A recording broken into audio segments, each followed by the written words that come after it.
Tied at 2 as we're in the bottom of the 6th inning. James Hardy with you as we thank you for watching us tonight on Sanford Sports TV, your home for live video of the Bulldogs throughout the season. This spring, follow your baseball and softball dogs on Sanford Sports TV.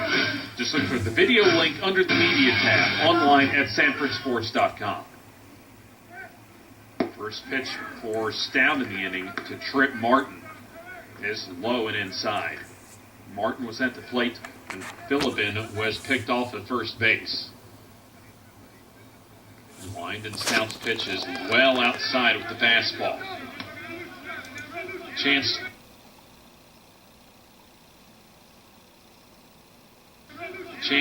this inning for Sanford to take their first lead since early in the ball game. It was 1-0 Sanford through the first 2 innings, and Butler scored back-to-back runs in the 3rd and 4th. That's 2-0's ripped foul down the third base line.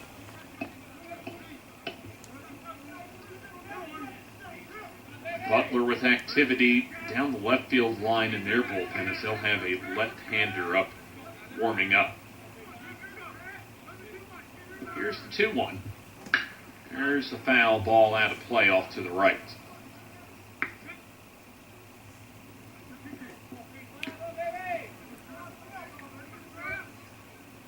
Tied up at 2 is Sanford trying to break through here. Stout with his winding pitch. There's a line drive and a fair ball down the left field line. Martin will round first. The ball just being retrieved at the left field wall, and a leadoff double from Trip Martin as the bat's starting to come alive now for Sanford University after getting no hits through the first 4 2/3. Number 22, Heath Quinn. They've had, minus that pickoff, 3 hits in their last 3 at-bats.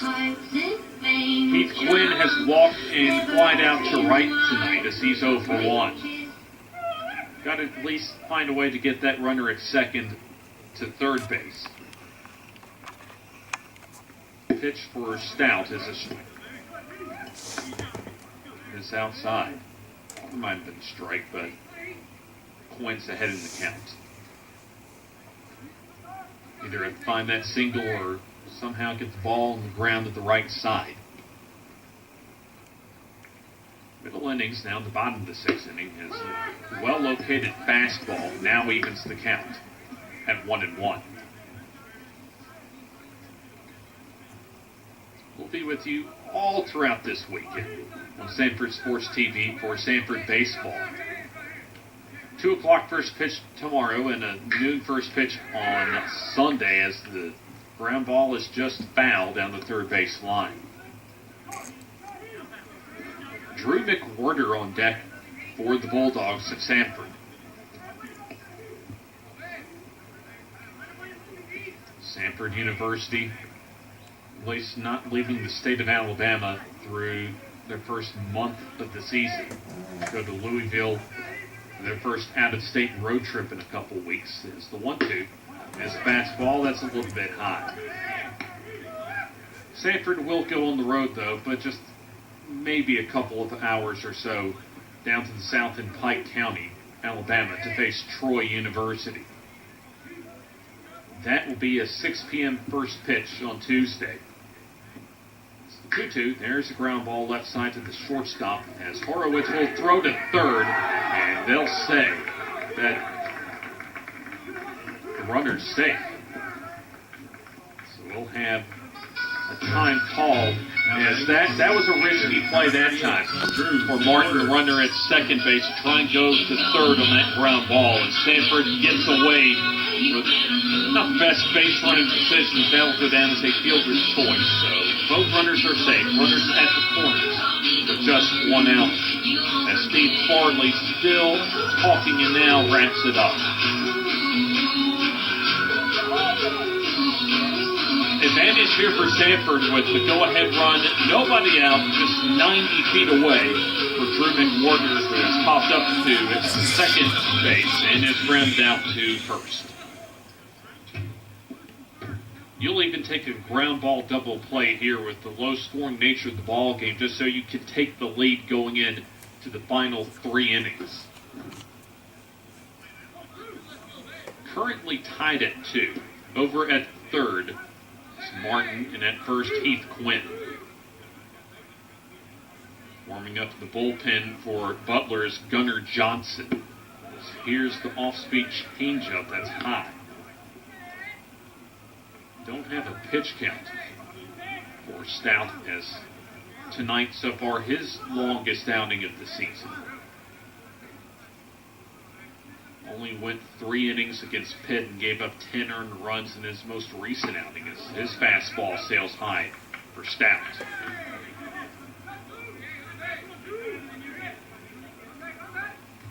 Samford getting a good outing so far for Alex Ledford, as he's gone at 6 innings.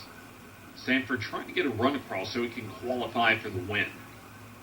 2-0. There's a ground ball left side down the third baseline as Gwinnane will throw to second. That's off the bat. That's Gwinane's second error on the fielder's choice. It's an E5 as his first error of the ball game eventually allowed an unearned run to cross, and the run for Martin will give Samford the lead. So a double, a fielder's choice, and then a fielder's choice from McWhorter for the third baseman. Gwinnane, he made the right decision trying to start the around-the-horn double play, but his throw is wide of the bag. Moving up to second will be Heath Quinn. That'll bring up Hunter Swilling.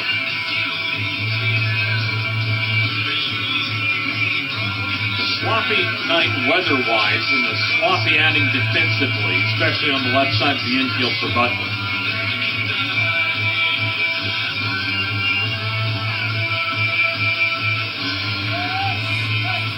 That meeting will be wrapped up. We'll have a runners at first and second situation for Hunter Swilling. Fly down twice.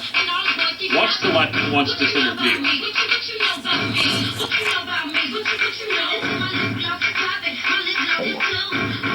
Sanford Center for Science and Religion announced last week that it has received 2 new national grants totaling more than $280,000 to advance its mission to promote education and research at the interface of science and religion.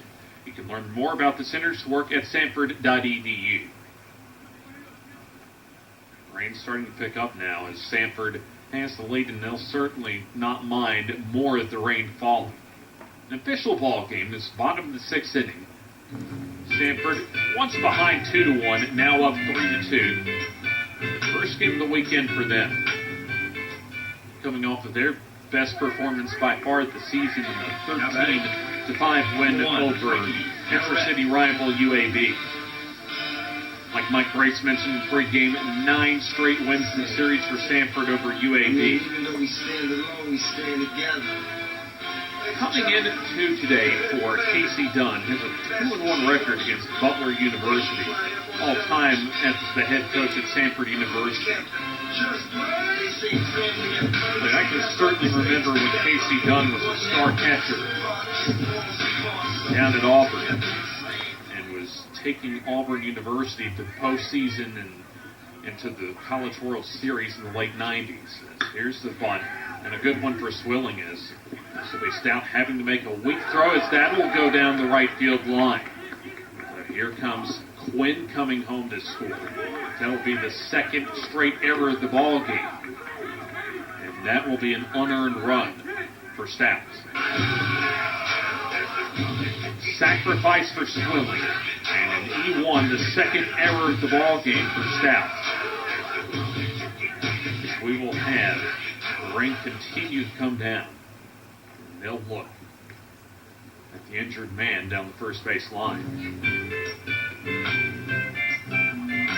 So that's the first baseman, Wojciechowski, that got shaken up.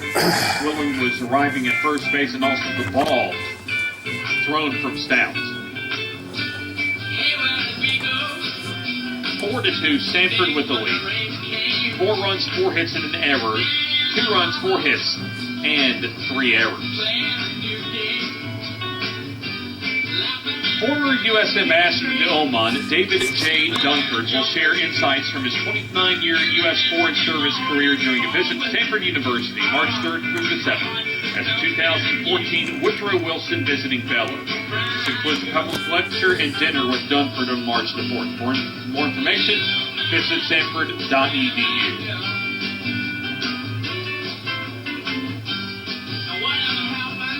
And also like to thank some of our sponsors: Atkins On Time Electric, BB&T, Blue Cross and Blue Shield of Alabama, Bud's Best Cookies, Champion Sports Medicine, Chick-fil-A in Midtown, Deborah's Party Rentals, Five Plan Partners, Health Choice Staffing, Regions Bank, Chase Jewelers, Village at Lake Shore Crossings, and Weber Market. Now that is designated hitter number 10, Brandon Powell. So Brandon Powell, the DH, will step up to the plate, who is 0 for 2. 42 Sanford with the lead, and this will be all for Stout. His night is done after 5+ innings of play. As he had a solid outing, especially considering his last outing, but he'll leave a couple of runners on base. We'll go ahead and take a time out and tell you who the new pitcher is here on the Sanford Sports Network.